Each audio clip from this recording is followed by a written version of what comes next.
शिवाजी महाराज ने अपनी दूरदर्शिता और युद्ध नीति का बेहतरीन इस्तेमाल करके विशाल अफजल खान को धराशायी कर दिया था।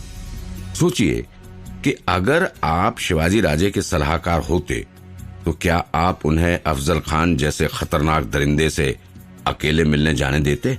नहीं ना, क्योंकि शिवाजी राजे मराठा साम्राज्य के वो दीपक थे जिनकी रोशनी से ही स्वराज का आंगन जगमगा रहा था। शिवाजी के जीवन पर कोई आंच पूरे के पूरे स्वराज अभिमान के लिए घातक साबित हो सकता था। तभी आते हैं बाजी प्रभु देशपांडे। अफजल खान से मिलने से पहले राजे और बाजी प्रभु का एक राज है जो बहुत कम लोग ही जानते हैं। ये वही बाजी प्रभु हैं जिन्होंने राजे को सही सलामत आदिल शाहियों के चंगुल से निकालने के लिए पावनखिंड की वो महान लड़ाई लड़ी थी जिसका जिक्र इतिहास के पन्नों में सोने के अक्षरों में दर्ज है। आइए सुनते हैं बाजी प्रभु की वो दास्तान जिसके आगे शिवाजी राजे भी नतमस्तक हो गए थे। बाजी प्रभु खुद 7 फीट लंबे और बेहद बलिष्ठ योद्धा थे। वो अकेले ही दोनों हाथों से दंडपट्टा और तलवार चलाने में निपुण थे। शिवाजी राजे ने अफजल खान से मिलने से पहले एक दिन बाजी प्रभु को संदेशा देकर बुलाया था। राजे प्रणाम। बाजी प्रभु ने शिवाजी को सजदा करते हुए कहा। बड़े छोटे भाइयों को प्रणाम नहीं करते हैं बाजी प्रभु, बल्कि वो युद्ध के लिए विजयी भवा का आशीर्वाद देते हैं। शिवाजी राजे ने कहा, जिस पर पूरे स्वराज की जिम्मेदारी हो उसका पूरा मराठा ही सेवक है, और सेवक तो प्रणाम कर सकता है न राजे। बाजी प्रभु ने वाक पटुता के साथ जवाब दिया। अब आपसे तो मैं नहीं जीत सकता बाजी प्रभु, शिवाजी ने ठहाका लगाते हुए कहा। बाजी प्रभु, मुझे आपसे एक छोटी सी मदद की जरूरत है, राजे ने बाजी प्रभु से आग्रह के स्वर में कहा। हाँ कहिए राजे, ये सेवक तो आपके लिए अपनी जान भी देने के लिए तैयार है, बाजी प्रभु ने कहा। अरे जान देने की जरूरत नहीं है बाजी, आपके जैसे योद्धाओं की जरूरत स्वराज विस्तार के लिए अभी सबसे अधिक है। मुझे तो आपसे 6-7 पहलवानों की जरूरत है। पहलवान? वो किस लिए राजे? बाजी प्रभु ने कहा। बस ऐसे ही बाजी, मैं भी देखना चाहता हूँ कि क्या मैं आपके तरह द्वंद्व युद्ध में निपुण हूँ या नहीं। शिवाजी राजे ने हंसते हुए कहा। कहीं आप कुछ छिपा तो नहीं रहे राजे? बाजी प्रभु ने शिवाजी राजे से पूछा। अब आपसे क्या छिपाना बाजी, असल में अफजल खान की कद काठी तो किसी पहलवान से कम नहीं है, और वो बिना चालबाजी के मिलेगा। इस बात का यकीन करना वैसा ही होगा कि कोई बगुला नदी में खड़ा होकर कहे कि अब मैं मछली नहीं खाऊंगा। इसलिए हमें अपनी तरफ से पूरी तैयारी करनी होगी। शिवाजी राजे ने बाजी प्रभु को जवाब देते हुए कहा। बिल्कुल राजे, एकदम सही कहा आपने। मैं तो यही सोच रहा था कि अफजल खान जैसे खूंखार दानव सरीखे काया वाले योद्धा से मिलने के लिए पहले से तैयारी करनी होगी। लेकिन राजे, आपके दिमाग में चल रही युद्ध नीति को समझना हम सबके बस की बात नहीं है। मैं जल्द से जल्द 6-7 पहलवानों को आपके पास भिजवाता हूँ, और उस अफजल खान से मुलाकात की तैयारी मैं खुद आपको करवाऊंगा, बाजी प्रभु ने कहा। बाजी प्रभु के कहने पर 6-7 पहलवान आए थे, जिनके साथ मिलकर बाजी प्रभु ने शिवाजी राजे को अफजल खान से मल्ल युद्ध की तैयारी करवाई थी। राजे की सूझबूझ और बाजी प्रभु की युद्ध नीति के चलते अफजल खान का क्या हश्र हुआ था, ये तो सब जानते हैं। राजे की इस दूरदृष्टि का कायल तो दुश्मन भी था, इसीलिए तो हर बार और ज्यादा खतरनाक लड़ाकों को भेजा जाता था। पर बाजी प्रभु जैसे वफादार और काबिल साथियों के होते हुए शिवाजी का भला कोई क्या बिगाड़ सकता था। पर इस कहानी में बाजी प्रभु का राष्ट्र प्रेम और राजे के लिए बलिदान की गाथा तो अभी आने वाली है। एक ऐसी गाथा जिसने मराठों का सर हमेशा के लिए ऊंचा कर दिया। राजे के दिमाग और उनकी ताकत को कौन नहीं जानता था। उनके उदार हृदय के आगे पूरी दुनिया नतमस्तक थी। बात तब की है जब अफजल खान को मारने के बाद शिवाजी ने अपना पन्हाला किले पर कब्जा कर लिया था। लेकिन अब पन्हाला के किले में शिवाजी राजे को घेरने के लिए आदिल शाही सल्तनत ने सिद्दी मसूद नाम के अपने एक सरदार को भेजा था, और उसके साथ थे अफजल खान की मौत के बाद पकड़े गए आदिल शाही सल्तनत के 2 सरदार फजल खान और रुस्तमे जमा। दरअसल अफजल खान के खात्मे के बाद शिवाजी राजे की सेना ने अफजल खान के सभी साथियों और उसके बेटों को पकड़ लिया था, लेकिन बाद में शिवाजी के कहने पर बाकी सभी मराठा योद्धाओं को मना कर इन्हें छोड़ दिया गया था। इस घटना के 18 दिन बाद ही शिवाजी राजे ने पन्हाला किले पर कब्जा कर लिया था, लेकिन तभी आदिल शाही सेना ने सिद्दी मसूद के नेतृत्व में 10,000 सैनिकों को पन्हाला पर डेरा डालने के लिए भेज दिया था। अब शिवाजी राजे पन्हाला किले में एक तरह से कैद में है। बाजी प्रभु, देश पांडे और तानाजी मालसुरे भागते हुए शिवाजी राजे के पास आते हैं। राजे, हमें आदिल शाही सेना ने घेर लिया है, तानाजी ने कहा। लेकिन पन्हाला के इस किले में हम पूरी तरह से सुरक्षित हैं तानाजी। यह किला इतना बड़ा और सुरक्षित है कि यहाँ पर तो हमें कोई खोज भी नहीं सकता है, शिवाजी ने कहा।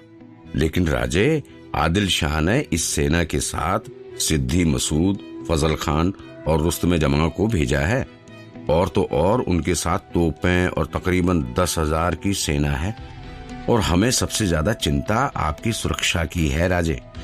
दुश्मन को पता है कि आप इस किले में हैं, इसीलिए 10,000 सैनिकों की विशाल सेना को आपको पकड़ने के लिए यहाँ भेजा गया है, बाजी प्रभु ने चिंतित होते हुए कहा। स्वराज की इस लड़ाई में जब तक माँ तुलजा भवानी की ये तलवार हमारे पास है, आदिल शाही सेना हमारा बाल भी बांका नहीं कर सकती है बाजी।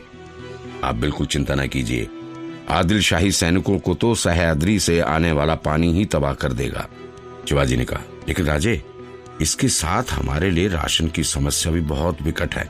हमारा राशन खत्म हो रहा है और अंततः हमें यहाँ से निकलना होगा, और राजे आपकी सुरक्षा के लिए भी ये सही होगा।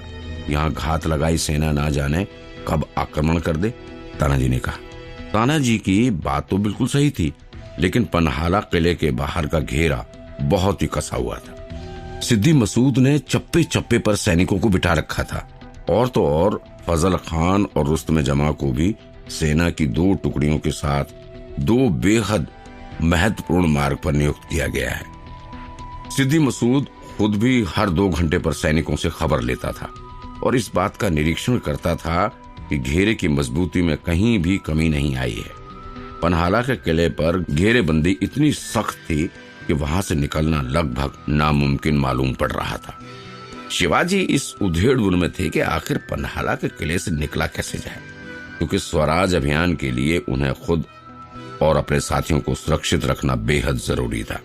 शिवाजी ने उस रात आखिरकार एक योजना बना ली और बाजी प्रभु और तानाजी समेत अपने सभी साथियों को वो योजना समझाकर पन्हाला से निकलकर विशालगढ़ तक पहुंचने के लिए तैयारियां करने को कहा।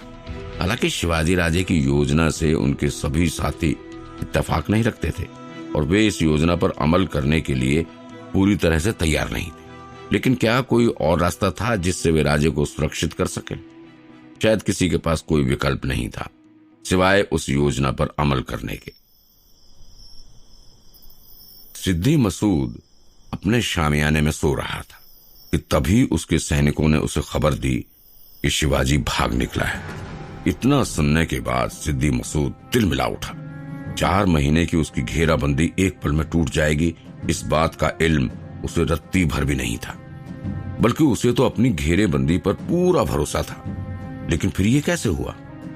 उसने गुस्से में सैनिकों की ओर देखा और कहा, 10,000 की सेना, इतनी सारी तोपें, लेकिन फिर भी शिवाजी भाग गया, ये कैसे हो सकता है?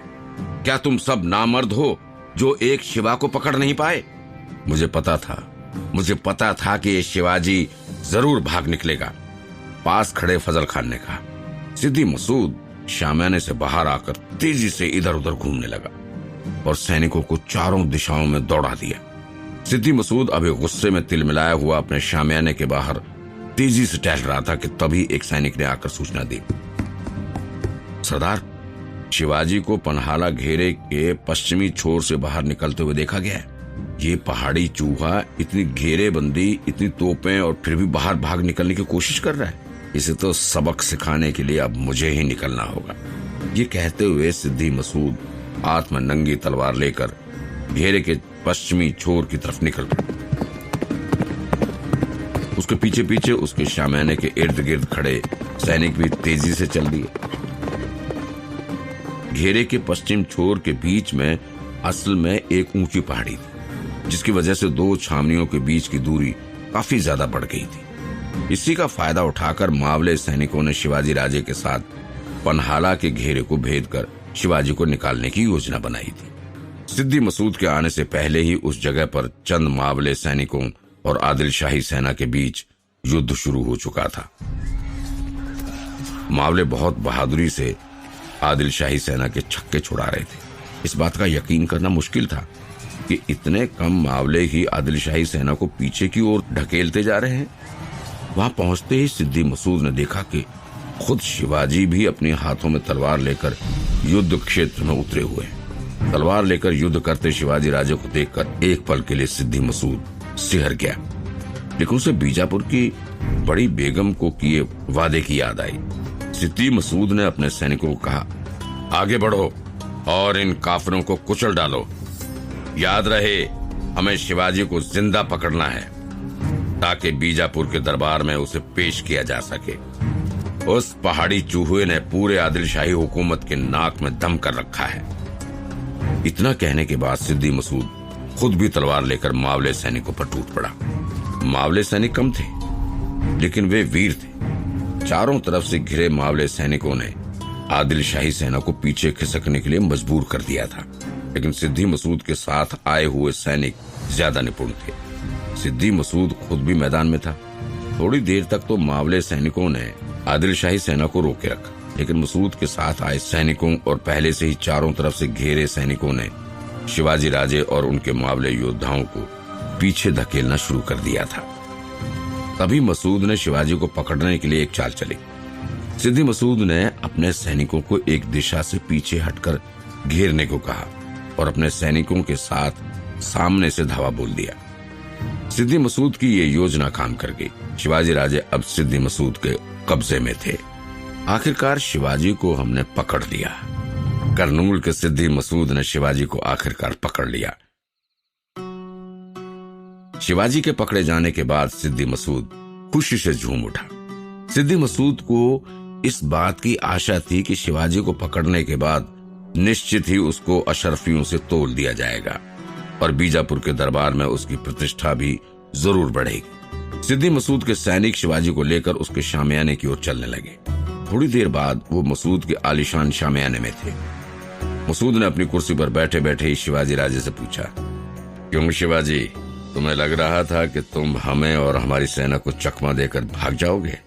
ऐसा तुमने सोच भी कैसे लिया? तुम्हारा पाला सिद्दी मसूद से पड़ा है शिवाजी, करनूल के सिद्दी मसूद से। मुझे चकमा देना इतना आसान नहीं है। सिद्दी मसूद की ये बात सुनकर शामियाने में खड़े सारे सैनिक ठहाका लगाकर हंस पड़े, लेकिन शिवाजी शांत भाव से एक मंद मुस्कान के साथ सिद्दी मसूद के सामने खड़े थे। सिद्दी मसूद शिवाजी को अपने कब्जे में पाकर जैसे खुशी से पागल हो गया था। उसने आगे शिवाजी की तरफ देखकर व्यंग्यात्मक लहजे में सैनिकों से कहा, अरे अरे, शिवाजी राजे को बैठने का बंदोबस्त करो। ये महाराज हैं, महाराज को ऐसे खड़े रखोगे? सिद्दी मसूद क्या ऐसे ही महाराज का स्वागत करेगा? पूरा शामियाना एक बार फिर से हंसी के ठहाकों से गूंज उठा, लेकिन शिवाजी के चेहरे पर एक मंद मंद मुस्कुराहट थी। आखिर शिवाजी ने उस दिन ऐसी कौन सी योजना के लिए बाजी प्रभु और तानाजी को राजी किया था, जिसकी वजह से वो पन्हाला से निकल तो गए थे, लेकिन सिद्दी मसूद के कब्जे में फंस गए थे। क्या ये सिद्दी मसूद को चकमा देने के लिए शिवाजी राजे का कोई पैंतरा तो नहीं था? क्योंकि जिस तरह की घेराबंदी आदिल शाही सेना ने पन्हाला के चारों तरफ की हुई थी, उसे देखते हुए वहां से निकलने के लिए एक चाक चौबंद योजना की जरूरत थी। आखिर शिवाजी राजे की वो गुप्त योजना क्या थी, जिसके लिए उन्हें खुद को ही सिद्दी मसूद के हाथों सौंपना पड़ा?